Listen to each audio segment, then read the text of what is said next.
చిత్తస్య పదేన వాచాం మలం శరీరస్య చ వైద్యకేన యోపాకరోత్తం ప్రవరం మునీనాం పతంజలిం ప్రాంజలిరానతోస్మి.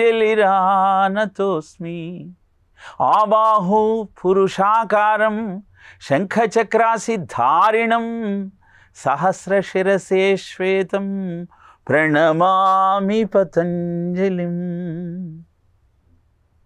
చంచలమైన మనస్సును నిశ్చలంగా మార్చుకునే విధి విధానాన్ని యోగ విద్య ద్వారా ప్రపంచానికి అందజేసినవాడు పతంజలి. మంత్రోచ్చారణ చేసేటప్పుడు దోషాలు లేకుండా ఎలా మంత్రాన్ని ఉచ్చరించాలో తెలియచేయటం కోసం వ్యాకరణాన్ని లోకాలకు అందించినవాడు పతంజలి.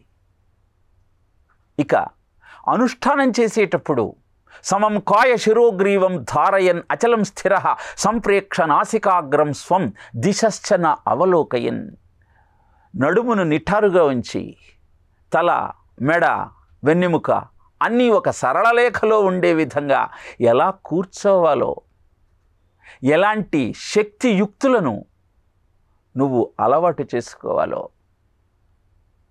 వచ్చేటువంటి విఘ్నాలను ఎలా ఎదుర్కోవాలో ఆయుర్వేదం ద్వారా నీకు తెలియచెప్పిన వారు పతంజలి మహర్షి. ఇలా ఆయుర్వేదాన్ని, వ్యాకరణాన్ని, యోగశాస్త్రాన్ని ప్రజాబాహుళ్యానికి అందించిన పతంజలి ప్రజల నుంచి ఏం కోరుకున్నాడు? కాపీ రైట్ కావాలన్నాడా? లేదు, you have right to copy అని చెప్పాడు.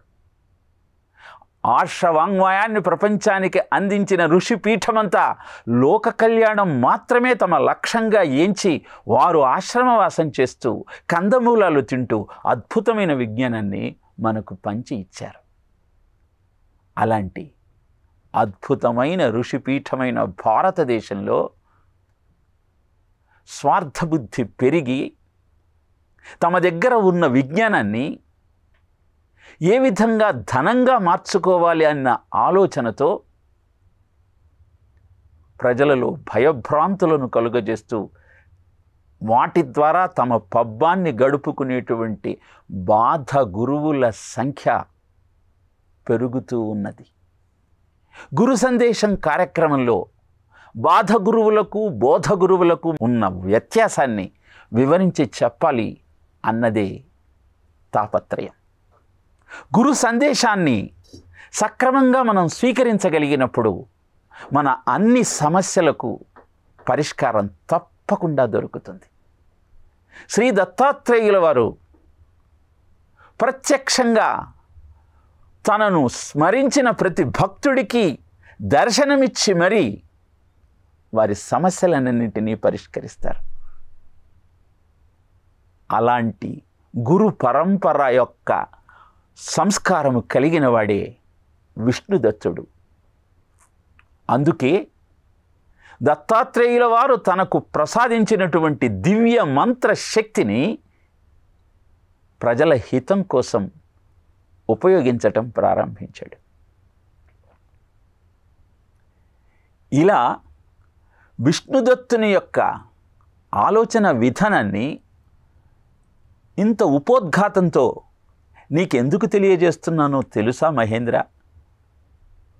ఎందుకంటే చెప్పబోయే 3 కథలు విష్ణుతత్తుని విశేషాన్ని వివరంగా మనకు తెలియచేస్తాయి. కనుక గురుతత్వంలోని రహస్యాన్ని, గురు సందేశం యొక్క ప్రాముఖ్యతను, గురువు యొక్క ఆలోచన విధానాన్ని అద్భుతంగా ఆవిష్కరించే కథలే ఇప్పుడు చెప్పబోయే 3 కథలు అంటూ బృహస్పతి మహేంద్రుడికి అద్భుతమైనటువంటి కథా సంవిధానాన్ని తెలియచేయటం ప్రారంభించాడు.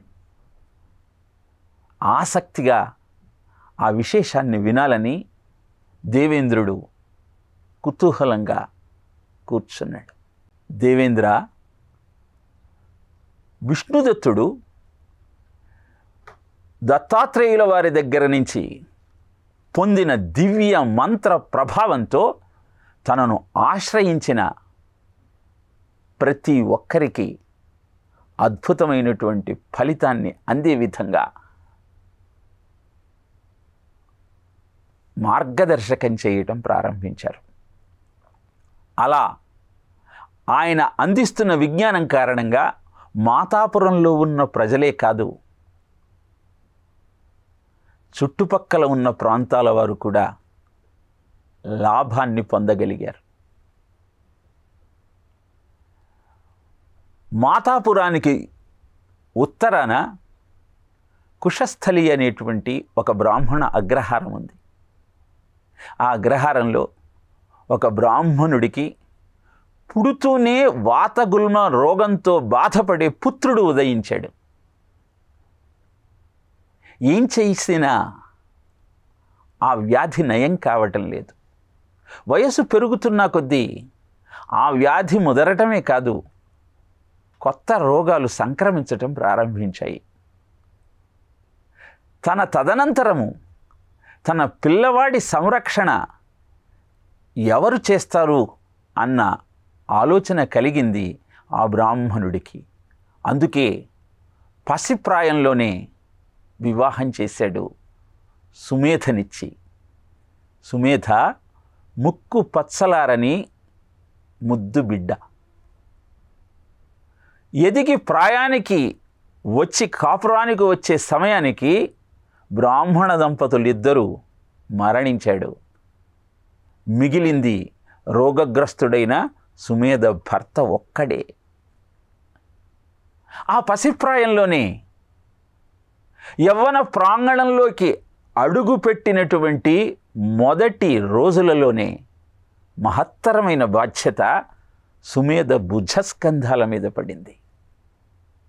తన భర్తకు శుశ్రూష చేస్తూ ఆరోగ్యం కుదటపడాలన్న సంకల్పంతో మొక్కని దైవం లేదు, చేయని నోము లేదు, ఆశ్రయించని మహాపురుషులు లేరు. ఎవరిని ఎన్ని రకాలుగా సేవించినా, ఎన్ని నోములను ఎంత భక్తిగా ఆచరించినా, ఎన్ని దేవతార్చనలు చేసినా రోగముల సంఖ్య పెరుగుతూ ఉన్న రోగం ముదురుతోంది, కానీ పరిష్కారం దొరకటం లేదు. ఆ విపత్కర సమయంలో కరణాకరణిగా విష్ణుదత్తుని యొక్క మాహత్యం గురించి తెలిసింది సుమేధకి. తండ్రిని పిలిపించి తండ్రితో కలిసి తాను మాతాపురానికి వెళ్ళింది.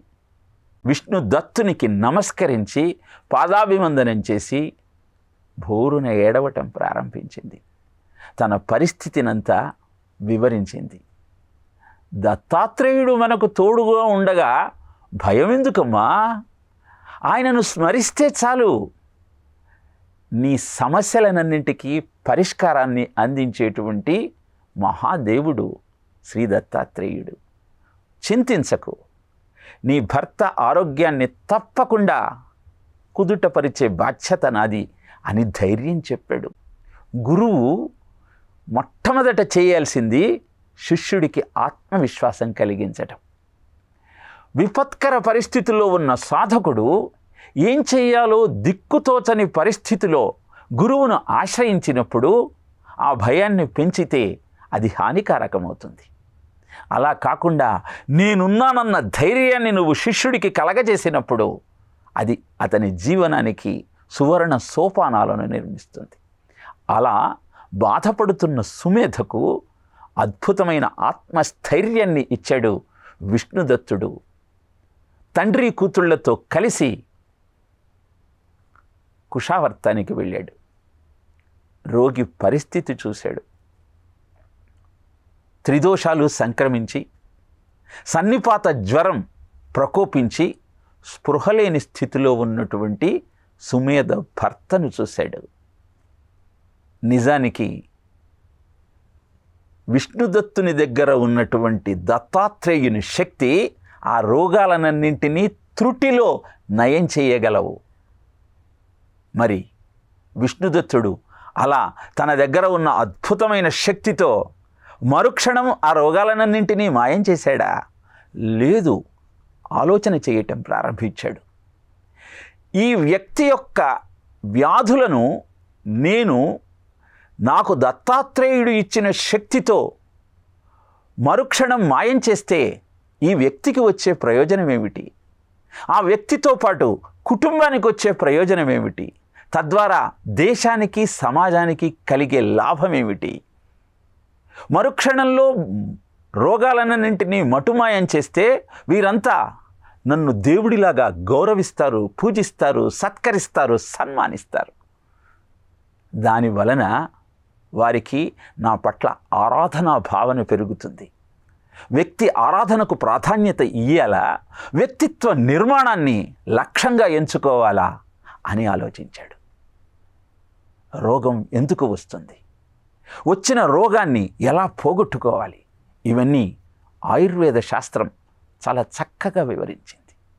అందుకే కృత నిశ్చయంతో పుర ప్రముఖులనందరినీ పిలిచి సుమేధకు అద్భుతమైన ఆయుర్వేద తత్వాన్ని, రోగ నివారణ విధానాన్ని తెలియచేయటం ప్రారంభించాడు.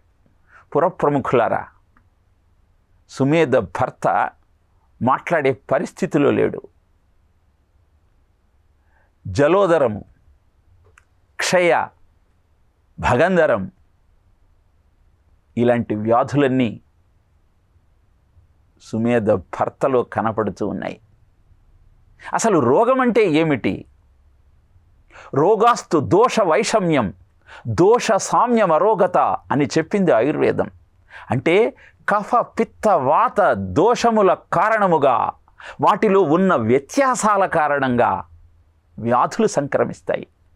ఆ మూడు సమతుల్యంలో ఉన్నప్పుడు అనారోగ్యం నీ దరి చేరదు.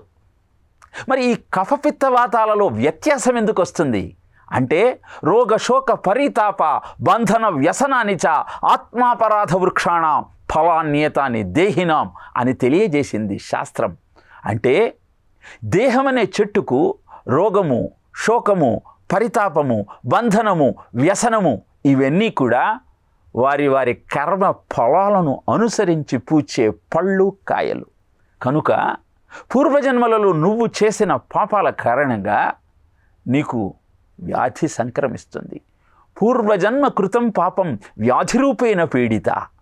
పూర్వజన్మలో నువ్వు బ్రహ్మహత్య చేసి ఉంటే ఈ జన్మలో నీకు క్షయ వ్యాధి వస్తుంది. పోయిన జన్మలో నువ్వు గురుద్రోహం చేసి ఉంటే ఈ జన్మలో నీకు జలోదరం అనే వ్యాధి వస్తుంది. పూర్వజన్మలో నువ్వు అధర్మ జీవనాన్ని ఎంచుకొని ఉంటే ఈ జన్మలో నీకు వాతగుల్మం అనే రోగం వస్తుంది. మరి ఈ రోగాల నుంచి బయటపడాలి అంటే ఏం చెయ్యాలి అంటే ప్రాయశ్చిత్తం చేసుకోవాలి. క్షయ వ్యాధిని పోగొట్టుకోవటానికి 12 సంవత్సరాలు వ్రత దీక్షను చేపట్టాలి. జలోదరాన్ని పోగొట్టుకోవాలి అంటే 6 సంవత్సరాలు అద్భుతమైనటువంటి దీక్షతో జీవితాన్ని పునీతం చేసుకోవాలి. అలాగే వాత గుల్మాన్ని పోగొట్టుకోవాలి అంటే 3 సంవత్సరాలు దీక్షాపరులై భగవంతుణ్ణి ఆరాధించాలి. ఇలా ప్రాయశ్చిత్తం చేసుకోగలిగితే తప్పకుండా సుమేధ భర్త ఆరోగ్యవంతుడవుతాడు. ఏమ్మా సుమేధ, 12 సంవత్సరాలు కఠోరమైన దీక్ష చేపట్టి భగవంతుణ్ణి ఆరాధించటానికి నువ్వు సంసిద్ధమవుతూ ఉన్నావా? అంత సహనం నీలో ఉన్నదా అని ప్రశ్నించాడు పురప్రముఖుల అందరి ముందు సుమేధని విష్ణుదత్తుడు. నిజానికి అది విష్ణుదత్తుడు సుమేధకు పెడుతున్న పరీక్ష. మహాపతివ్రత అయిన సుమేధ, స్వామి నా భర్తకు ఆరోగ్యం చేకూరుతుంది అంటే నిప్పుల్లో దూకమన్నా దూకటానికి నేను సిద్ధంగా ఉన్నాను అని సంసిద్ధురాలైంది. భర్త అనారోగ్యంగా ఉన్న కారణాన సంకల్పం చెప్పుకొని తానే దీక్షను ప్రారంభించింది. రోజులు గడుస్తూ ఉన్నాయి.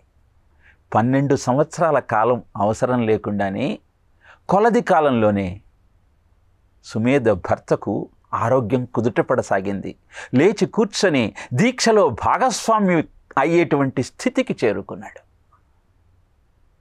భార్యాభర్తలిద్దరూ కొంచెం కొంచెంగా కుదుట పడుతున్న ఆరోగ్యాన్ని ఆలంబనగా చేసుకొని భక్తి శ్రద్ధలతో అద్భుతమైనటువంటి వ్రత దీక్షను నిర్వహించారు.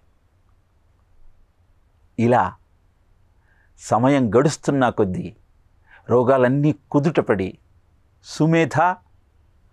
సుమేధ భర్త ఇద్దరూ అద్భుతమైన ఆనందంతో వెళ్ళి విరిశారు. దేవేంద్ర, ఇక్కడ విష్ణుదత్తుడు మరుక్షణంలో రోగాన్ని మటుమాయం చేయగలిగినటువంటి శక్తి ఉన్నా ఎందుకని ప్రాయశ్చిత్తం పేరుతో వ్రతదీక్షలను ఆ దంపతుల చేత ఆచరింపచేశాడు?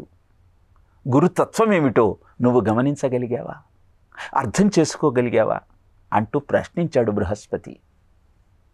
సమాధానంగా దేవేంద్రుడు, స్వామి, విష్ణుదత్తుని యొక్క ఆలోచన కేవలం తన యొక్క సన్మానము పురస్కారము కాదు, తన గౌరవాన్ని తాను పెంచుకోవటం కాదు, సమాజానికి మార్గనిర్దేశం చేయటం.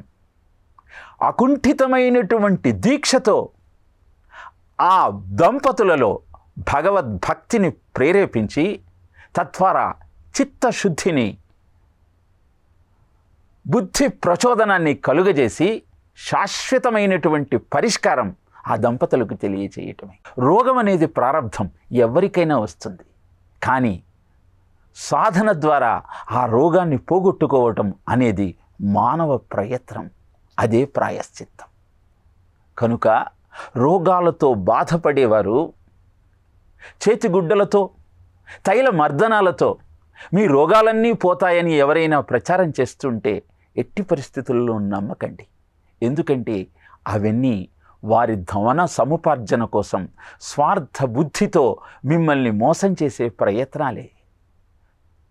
రోగం అనేది, వ్యాధి అనేది పోగొట్టుకోవాలి అంటే నీ కర్మ పరిపక్వం కావాలి, ప్రారబ్ధం అంతరించాలి.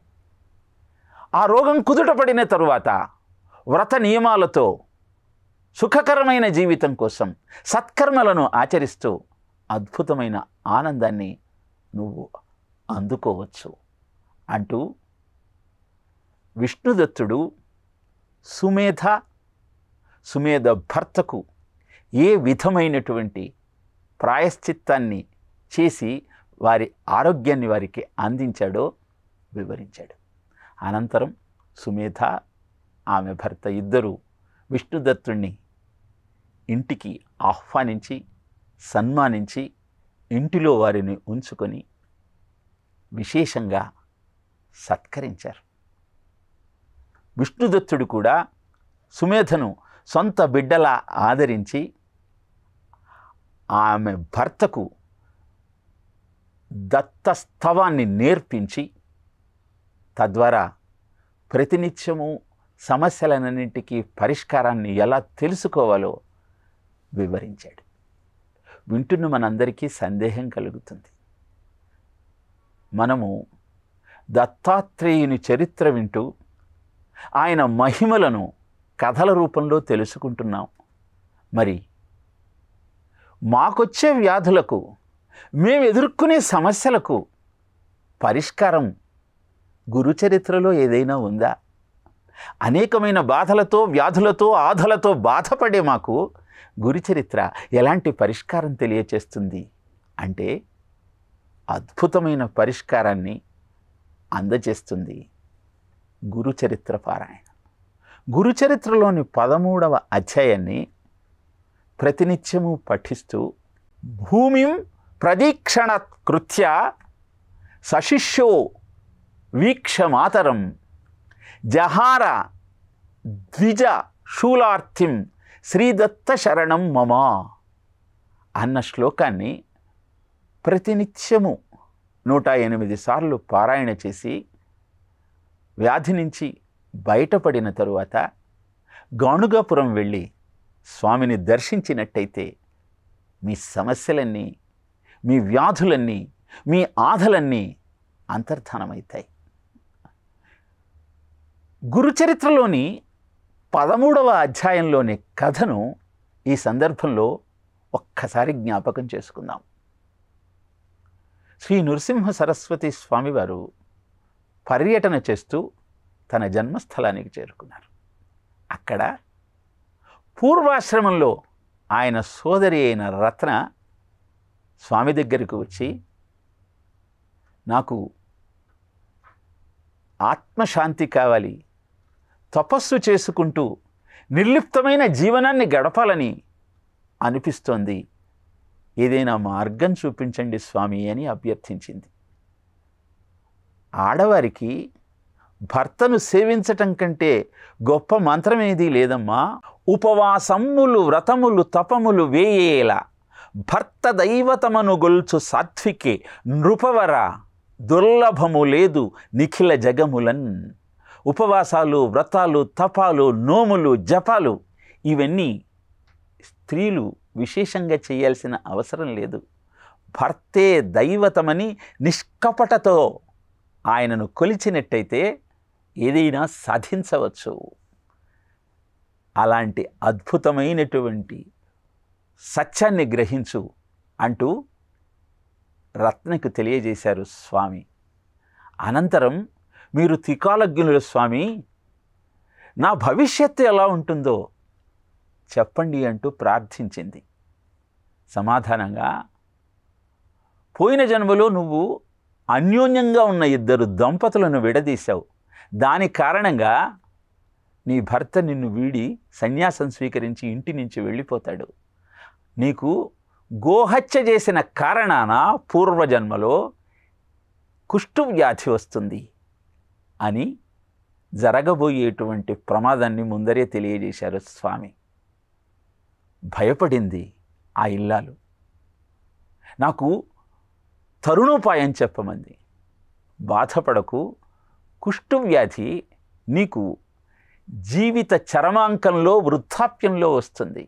అది రాగానే దక్షిణ దిక్కుగా ప్రయాణం చేసి భీమా అమరజా సంగమ ప్రాంతంలో ఉన్న పాప వినాశక తీర్థంలో స్నానం చెయ్యి.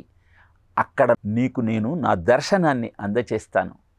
తద్వారా నీ బాధలన్నీ ఉపశమింపబడతాయి అని అద్భుతమైనటువంటి తరుణోపాయాన్ని తెలియజేశారు. ఇప్పటికీ గాణుగాపురంలో ఉన్న పాప వినాశక క్షేత్రంలో తీర్థం స్నానం చేసి ఆ స్వామిని అర్చించినట్టయితే పాపాలన్నీ ప్రక్షాళన అయి అద్భుతమైన ఆనందాన్ని సొంతమవుతుంది. అలానే కడుపు నొప్పితో బాధపడుతున్న బ్రాహ్మణుడు ఆహారం స్వీకరించటమే తనకు శాపంగా పరిణమించిన నేపథ్యంలో ఆత్మహత్య చేసుకుందామని ప్రయత్నిస్తున్నప్పుడు అతనిని సంరక్షించి మృష్టాన్న భోజనాన్ని అతనికి అందించి అతని వ్యాధిని నయం చేశాడు. ఇలాంటి గాథను ప్రతినిత్యం వింటూ భూమిం ప్రదీక్షణ కృత్య సశిష్యో వీక్షమాతరం జహార ద్విజ శూలార్తిం శ్రీదత్త శరణం మమ అని మనం స్వామిని ఆరాధించగలిగినట్టయితే మన వ్యాధులను, ఆధలను, బాధలను అన్నింటినీ పోగొట్టుకోగలుగుతాం. కనుక అద్భుతమైనటువంటి గురు చరిత్ర యొక్క పారాయణను చేస్తూ దత్త మాహత్యాన్ని గ్రహిస్తూ నిత్యము ఆ దత్తుణ్ణి స్మరించిన వాడికి అందుకోలేనటువంటి అందలం లేదు, పరిష్కరించుకోలేని సమస్య లేదు అన్న విషయాన్ని గమనిస్తూ జీవితాన్ని అద్భుతంగా ముందుకు సాగించే ప్రయత్నం చేద్దాం. ఓం తత్సత్.